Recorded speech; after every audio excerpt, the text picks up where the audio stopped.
Hello my dear friends and students. আজি মই এই ভিডিঅ'টোত ক্লাছ 10 মেথছৰ চেপ্টাৰ 14ৰ এক্সাৰচাইজ 14.1ৰ কুৱেশ্যন নম্বৰ 8টো কৰাম। আৰু ছাত্ৰ ছাত্ৰীসকল তোমালোকে যদি এতিয়ালৈকে মোৰ চেনেলটো ছাবস্ক্ৰাইব কৰা নাই প্লিজ ছাবস্ক্ৰাইব কৰি লোৱা আৰু বেল আইকনো দবাই দিয়া যাতে মোৰ নেক্সট ভিডিঅ'টোৰ নটিফিকেশ্যন পাই যোৱা। এতিয়া আহা কুৱেশ্যনটো ষ্টাৰ্ট কৰোঁ। চোৱা কুৱেশ্যনে কি কৈছে, সম্পূৰ্ণ শৈক্ষিক বৰ্ষত এটা শ্ৰেণীত এজন শিক্ষকে লোৱা 40জন ছাত্ৰৰ অনুপস্থিতিৰ হিচাপ তলত দিয়া হ'ল। এজন ছাত্ৰৰ অনুপস্থিতিৰ মাধ্য দিন নিৰ্ণয় কৰা। ছাত্ৰ ছাত্ৰীসকল কুৱেশ্যনে কি কৈছে মই ভালদৰে বুজাই আছোঁ। চ' কুৱেশ্যনে আমাক কৈছে এজন শিক্ষকে গোটেই এটা বছৰৰ এটা ক্লাছৰ 40জন ছাত্ৰৰ অনুপস্থিতিৰ তথ্যখিনি লিখি ৰাখিছে আৰু তথ্যখিনি ধৰি লোৱা আমাক দিয়া আছে আৰু আমাক কৈছে এজন ছাত্ৰৰ অনুপস্থিতিৰ মাধ্য দিন নিৰ্ণয় কৰিব লাগে। ছাত্ৰ ছাত্ৰীসকল চ' আল্টিমেটলি আমি মাধ্য ওলাব লাগে আৰু যি ওলাই কম যে এজন ছাত্ৰৰ অনুপস্থিতিৰ মাধ্য দিন হৈছে ইমান। তো ছাত্ৰ ছাত্ৰীসকল চোৱা, আমি এইটো প্ৰথমতে প্ৰত্যক্ষ পদ্ধতিত ওলাবলৈ চেষ্টা কৰিম। যদি দেখোঁ যে কেলকুলেশ্যন টাফ হৈ আছে, মানে পূৰণবোৰ টাফ হৈ আছে, বাৰ পূৰণবোৰ আমি কৰিব লগা হৈ আছে, তেনেহ'লে লাইন বঢ়াই আমি বিবেচিতত যাম। তাৰপিছত যদি লাগে টাফ বিচ্যুতিত যাম। যদি ইজি কেলকুলেশ্যন দেখোঁ তেনেহ'লে প্ৰত্যক্ষতেই কৰি ল'ম। আহা চাওঁ কি পদ্ধতিত কৰা যায়।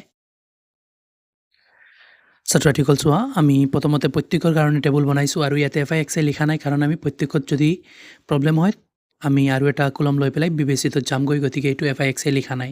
FIXI লিখি ল'লেতো ইয়াতে প্ৰত্যেক কৰিবই লাগিব। তো ছাত্ৰ ছাত্ৰীসকল চোৱা, আমাক কুৱেশ্যনত যি দিয়া আছিল যেনেকুৱা আছিল লিখি লৈছোঁ। শ্ৰেণী অন্তৰাল দিয়া আছিল, CI লিখি পেলাই লিখিলোঁ, মানে ক্লাছ ইণ্টাৰভেল, আৰু বাৰম্বাৰতা দিয়া আছিল যেনেকুৱা আছে তেনেকুৱা বহুৱাই দিলোঁ। এতিয়া ছাত্ৰ ছাত্ৰীসকল এইখিনি খালী ৰাখিছোঁ কাৰণ এইখিনি মই কৰি দেখুৱাম। এইখিনিতো দিয়া আছিল, অকল তুলিলোহে। এতিয়া চোৱা, XI মানে হৈছে কি শ্ৰেণীসূচক। কেনেকুৱা শ্ৰেণীসূচক ওলায়? শ্ৰেণী অন্তৰালৰ উচ্চসীমা আৰু নিম্নসীমা যোগ কৰি পেলাই 2 দি ডিভাইড কৰা হয়, মানে আধা কৰি দিয়া হয়। তেনে ছাত্ৰ ছাত্ৰীসকল ইয়াতে উচ্চসীমা হৈছে 6 আৰু নিম্নসীমা 0, মানে দুয়োটাৰ যোগফল 6 হ'ব আৰু 6ক যদি 2 দি ডিভাইড কৰোঁ মানে আধা কৰোঁ তেনেহ'লে কিমান হ'ব? 3 হৈ যাব। ইয়াতে ছাত্ৰ ছাত্ৰীসকল 10 আৰু 6 16, 16ৰ আধা কিমান হয়? 8 হৈ যাব। তাৰপিছত ইয়াতে 14 আৰু 10 24, 24ৰ আধা কিমান হৈ যাব? 12 হৈ যাব। তাৰপিছত ছাত্ৰ ছাত্ৰীসকল ইয়াতে 30 আৰু 20 আৰু 10, 30 আৰু 4 34, 34ৰ আধা কিমান হ'ব? ছাত্ৰ ছাত্ৰীসকল মই আৰু এটা টেকনিকে কৰোঁ, দুই ছাইড সমান কৰি দিওঁ আৰু সমান কৰি পেলাই যিকোনো এটা ছাইড লিখি ল'ম, তেতিয়াহ'লে দুয়োটাৰ যোগফলৰ আধা হৈ যাব। তেনে ছাত্ৰ ছাত্ৰীসকল মই দেখি আছোঁ ইয়াৰ পৰা যদি মই 2 বা 3 কমাই দিওঁ, 3 কমালে ইয়াতে 17, ইয়াতে যদি মই 3 বঢ়াই দিওঁ ইয়াত 14 আৰু 3 17 হৈ যাব। তেনেহ'লে ছাত্ৰ ছাত্ৰীসকল দুয়োটা যোগ কৰি চাবা 17ই হ'ব। মানে ছাত্ৰ ছাত্ৰীসকল দুয়োটা যোগ কৰি পেলাই আধা কৰি চাবা 17ই হ'ব। ইয়াতো এনেকুৱা কৰোঁ ছাত্ৰ ছাত্ৰীসকল, ইয়াৰ পৰা মই দেখি আছোঁ 4 কমাই দিলে 24 হৈ যাব আৰু 4টো ইয়াতে বঢ়াই দিলে 24, দুই ছাইড 24 24, দুয়োটাৰ যোগফলৰ আধাও 24ই হ'ব। ইয়াত এনেকুৱা ছাত্ৰ ছাত্ৰীসকল মই দেখি আছোঁ ইয়াৰ পৰা যদি মই 4 কমাওঁ ছাত্ৰ ছাত্ৰীসকল ইয়াতে 34 হ'ব, ইয়াতে কিমান হ'ব? 32 হ'ব। তেনেহ'লে 5 কমাই দিলে ইয়াতে কিমান হ'ব? ইয়াতে 33, ইয়াতে 5 বঢ়াই দিলে ইয়াতো 33 হ'ব। তেনেহ'লে ছাত্ৰ ছাত্ৰীসকল দুই ছাইড 33 হ'ব, যোগ কৰি পেলাই আধা কৰিলে 33। চাই লোৱা ছাত্ৰ ছাত্ৰীসকল, 5 কমোৱাৰ পিছত ইয়াতে কিমান? 33, আৰু ইয়াতে 5 বঢ়োৱাৰ পিছত কিমান? ইয়াতো 33, মানে দুই ছাইডত 33 সমান কৰিলে হয়, গতিকে যোগফলৰ আধাও 33 হ'ব। ইয়াতে ছাত্ৰ ছাত্ৰীসকল মই দেখি আছোঁ 1 কমাই দিলে 39 হ'ব আৰু ইয়াতে এই 1টো ইয়াতে বঢ়াই দিলে 39 হ'ব। তেনেহ'লে দুয়োটাৰ যোগফলৰ আধাও 39 হ'ব, 39। এতিয়া ছাত্ৰ ছাত্ৰীসকল চোৱা, পূৰণটো অলপ টাফ লাগি আছে নেকি? নহয় ছাত্ৰ ছাত্ৰীসকল, ইয়াতে পূৰণটো একেবাৰে ইজি হয়, গতিকে আমি এইটো প্ৰত্যক্ষ পদ্ধতিতে কৰি ল'ম। FIXI।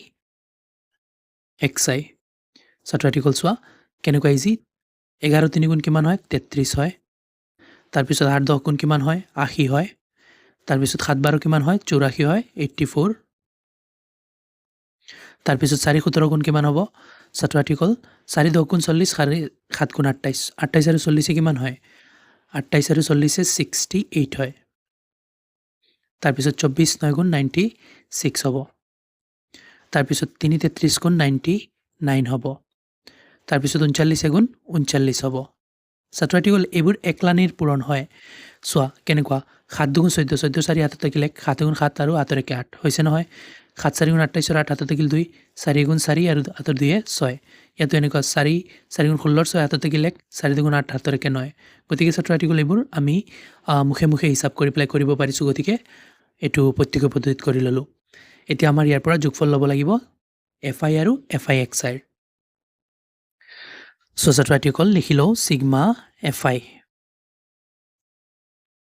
সিগমা মানে হৈছে ছাত্ৰ ছাত্ৰীসকল যোগফল আৰু কাৰ এফ আইৰ যোগফল তেনে ছাত্ৰ ছাত্ৰীসকল একৰ লগত যোগ কৰিম 1 আৰু 7 8 8 4 12 12 আৰু 4 16 17 18 19 আৰু 1 20 20 শূন্য হাতত থাকিল 2 আৰু 10ক চোৱা 1 1 2 আৰু নাই 10 আৰু হাতৰ আছিল 2 মিলিপ্লাই টোটেল হৈছে কিমান 4 ছাত্ৰ ছাত্ৰীসকল এই গোটেইখিনি যোগ কৰি পালোঁ 40 এতিয়া আমি এফ আই এক্স আইৰ যোগফল ওলাম ইয়াতে লিখিলোঁ সিগমা এফ আই এক্স আই চ' ইয়াতো একৰ লগত কৰিম 3 4 7 7 8 15 15 আৰু 6 21 21 আৰু 9 30 30 আৰু 9 39 39ৰ 9 হাতত থাকিল 3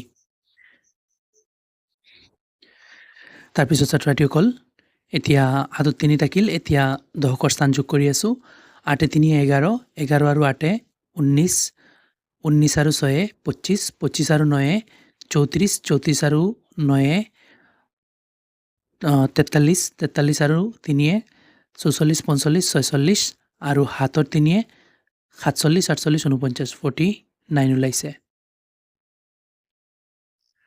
এতিয়া ছাত্ৰ ছাত্ৰীসকল আমি প্ৰত্যক্ষ পদ্ধতিত মাধ্য ওলাম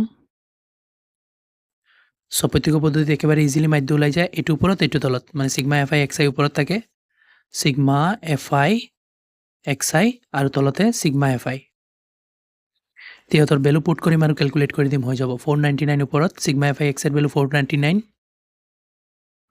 আৰু তলত সিগমা এফ আইৰ ভেলু হৈছে 40 ছাত্ৰ ছাত্ৰীসকল এতিয়া এইটোৰে এইটো হৰণ কৰি দিম যি হয় এইটো হ'ব আমাৰ আনচাৰ চ' ছাত্ৰ ছাত্ৰীসকল যিটোৰে হৰণ কৰিম সেইটো বাহিৰত যিটো হৰণ কৰিম সেইটো ভিতৰত বহুৱাইছোঁ এতিয়া হৰণ কৰি আছোঁ চোৱা 40ৰে 4ত নাযায় 49 ল'লোঁ 49ত কেইবাৰ একবাৰ 40 গুণ 40 হয় 49ৰ পৰা 40 গ'লে কিমান থাকিব 9 থাকিব এতিয়া নম্বৰ আৰু 9 এটা আছে 9 নমাই দিলোঁ এতিয়া 40 দি 99ত কেইবাৰ দুবাৰ যাব 40 দুবাৰে কিমান হ'ব 80 হ'ব বিয়োগ কৰোঁ কিমান হয় 9ৰ পৰা 0 গ'লে 9 আৰু 9ৰ পৰা 8 গ'লে 19 এতিয়াতো ছাত্ৰ ছাত্ৰীসকল আৰু নম্বৰ নাই গতিকে পইণ্ট বহুৱাই পেলাই 0 এটা নমাম এতিয়া ইয়াতে কেইবাৰ যাব 4 4 গুণ 16 4 5 গুণ 20 মানে 40 4বাৰ যাব 40 4বাৰে কিমান হৈ যাব 160 হৈ যাব 5 বাৰ হ'লে 200 হৈ গ'লহেঁতেন বেছি হৈ গ'লহেঁতেন এতিয়া ছাত্ৰ ছাত্ৰীসকল চোৱা মাইনাছ কৰি আছোঁ 0ৰ পৰা 0 গ'লে 0 9ৰ পৰা 6 গ'লে 3 আৰু 1ৰ পৰা 1 গ'লে 0 সমূহত নবহে পইণ্ট বহুৱা আছে 0 নামিব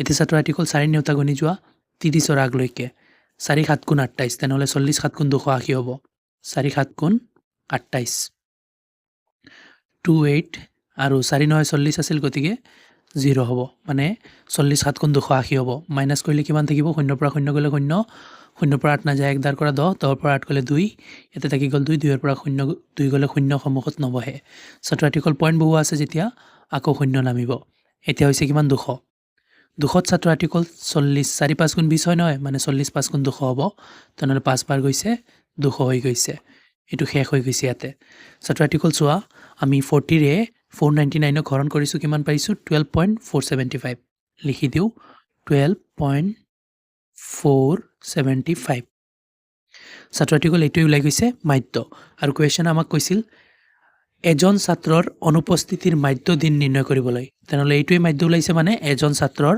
অনুপস্থিতিৰ মাধ্য দিন হৈছে 12.475 এইটো লিখি দিওঁ চ' ছাত্ৰ ছাত্ৰীসকল লিখি দিছোঁ এজন ছাত্ৰৰ অনুপস্থিতিৰ মাধ্য দিন হ'ল 12.475 দিন ছাত্ৰ ছাত্ৰীসকল ইয়াতে অংকটো সমাপ্ত হৈছে আশা কৰোঁ তোমালোকে ভালদৰে বুজিব পাৰিছা আৰু যদি বুজাত কোনো ধৰণৰ অসুবিধা হয় মোক কমেণ্টত জনাবা ভিডিঅ'টো ভাল লাগিলে লাইক এণ্ড শ্বেয়াৰ কৰিবা চেনেলটো ছাবস্ক্ৰাইব কৰি দিবা থেংক ইউ